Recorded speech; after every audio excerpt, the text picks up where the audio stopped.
EFF leader Julius Malema says his party will go without a deputy president for now. It follows the deputy and co-founder Floyd Shivambu's resignation. He'll join former President Jacob Zuma's MK party. Newzroom Afrika's senior reporter Ziyanda Ngcobo joining us now for more detail of exactly what happened at this media briefing. Ziyanda, there usually will be the term tectonic shifts that are going on. I don't want for us to confuse the viewers about flowery language, but I'm a big consumer of body language. Let's start there. How was the mood inside the media briefing as you all entered as journalists to witness what was about to happen today? Well, we were standing by for them, as you know, and they walk in through the back door of Winnie Madikizela Mandela House. And, you know, we usually use this term when someone has died, when we say it's a somber mood. It was solemn indeed, different kinds of faces. You know, I've been saying that you could almost feel like they're going through different emotions at different times: hurt, devastation, disappointment, anger, especially on the face of Julius Malema. I'm no body language expert, but even in his own words, Julius Malema said that this was unexpected, because when we asked, who else then is he anticipating to leave? He said, well, I mean, I was so close to Floyd Shivambu and I didn't see this coming. So how much more with others? He's like, I can't confirm that, but he is definitely anticipating the exit of others from the organization. I want to also listen in to what else he had to say earlier. There will not be any replacement of the DP because we're going to the conference in December, so there's no need. But also, if you appoint anyone to be deputy president now, you are creating expectations. And when we arrive there, that person is not elected as president. You cause more problems now. So we are very fortunate, though unfortunate, that it happens on the eve of the conference. And the conference will be able to resolve that.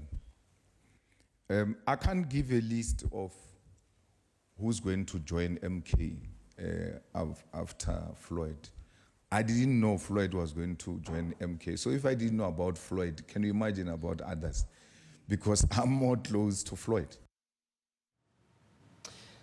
I've never seen Julius Malema in such a vulnerable moment, but he's someone who's able to frame better, even for us journalists, as to how he's able to deal with things. And this moment for him, comparing it to the day that he heard the news that his mother had passed. And so that's how big a shock this was for him. But let's talk about the MK party. Was this expected of Floyd Shivambu? Knowing the kind of leader he is, people say he's an intellectual, and he is going into a party that some, it's not my words, but they've said what has been happening in the MK party is nothing short of a spaza shop. So is he going there to fix things, you think? Is that the strategy here? So I must say that Floyd Shivambu, I think in the trying to handle the delicacy of the moment from both sides, was very clear that he's not going to talk about anything related to Umkhonto weSizwe party in Winnie Madikizela Mandela House, to quote him verbatim. So when we asked questions around what was said to him to woo him over to the Umkhonto weSizwe party, given the man Jacob Zuma, who was at the helm of the ANC when these two, Julius Malema and Floyd Shivambu, were being expelled. Now, 10, 11 years later, you are going to go join a small party such as his. Yes, you're right. I mean, Floyd Shivambu has always been seen as the brains, the engine room of the EFF in terms of policies, in terms of being able to steer the direction there. But a formidable pair they were, because then Julius Malema was able to bring that to life in terms of, you know, his, I don't know if political theatrics is the word, but bringing it to life at a grassroots level. So when you look at this, I don't think it was a long-standing plan.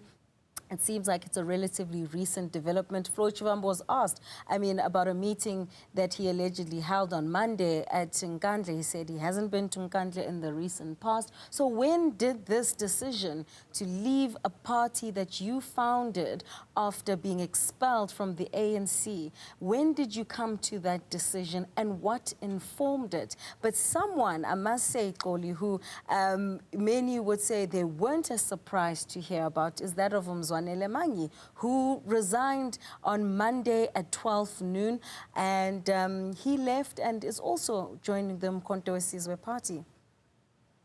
And really, this is about just distribution of resources, as it were.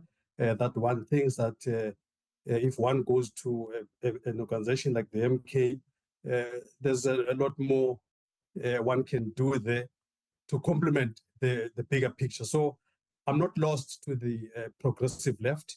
I'm not lost to the ideology that all of us share. It's just that where I will be in the MK party, there's going to be much more that one can do. Okay, so he's not lost to the progressive movement, and I guess that's where Julius Malema and Floyd Shivambu will now possibly interact through that progressive caucus in Parliament. But where does this put the MK party? Does it lend it slightly more credibility, more believability, or should we say stability, actually, given what has been going on inside that party? Is this perhaps a moment for Floyd Shivambu to also almost caricature his next political life? Absolutely, Xoli, without a doubt. And I think even Julius was intimating that during the briefing by consistently emphasizing that this is a personal political decision. And that's why both were at pains to say that this must not lead to any kind of mudslinging from whoever might feel some type of way about this latest decision.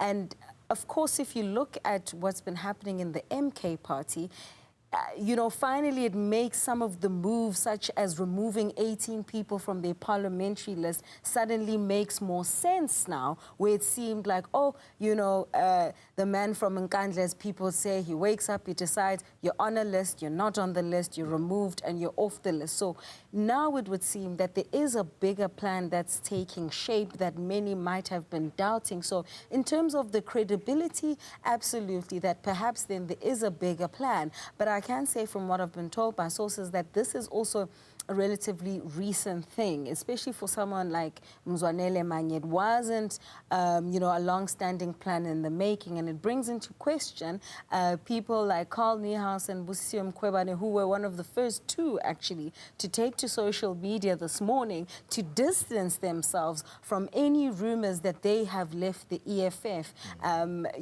being people who are viewed as Zuma people, so to speak, when you look at the political landscape. So a lot is taking shape, and we're told that there's lots more to come. Even Julius Malema himself saying that they're aware of some people who are double parking, as he put it, and perhaps, the pain comes from, you might have been saying that with Floyd Shivambu, not thinking that Shivambu would be one of those that actually crosses the floor. There was someone who tweeted earlier and said, could the Cope moment have come for the EFF? I think that Julius Malema, responded almost to that kind of intimation. How did he respond to a question I think was put to him that could this be the beginning of the end for the EFF? A very sober response from Julius Malema, and I think he's realizing the weight of the moment. He said, because I'm not going to be able to pull up the quote, but to paraphrase him, he basically said that this is the time for the EFF it's a do or die moment for the EFF. It's either they rise to the occasion or the organization dies. And he used those words that it's either they rise up to this moment or the organization dies, with the full realization that he will not be able to control what happens next in terms of who leaves and how many people will leave and what impact that would have, because this is a precarious position in terms of timing as well. You've just come out of an election where you didn't do well, you declined, you've been removed as the third largest political party in the country, and you've been removed by the MK party. You've barely had time to do an assessment in areas such as KwaZulu-Natal. You have your second in command then joining that very MK party, which is now the official opposition in parliament. And then at the end of the year, you have an elective conference, which they call their National People's Assembly. Yeah. So there's a lot of reflection, I'd say, to do in this moment with such little time, that when will he be able to find his feet to reorganize the EFF to such an extent that it is still relevant and doesn't suffer a cope moment?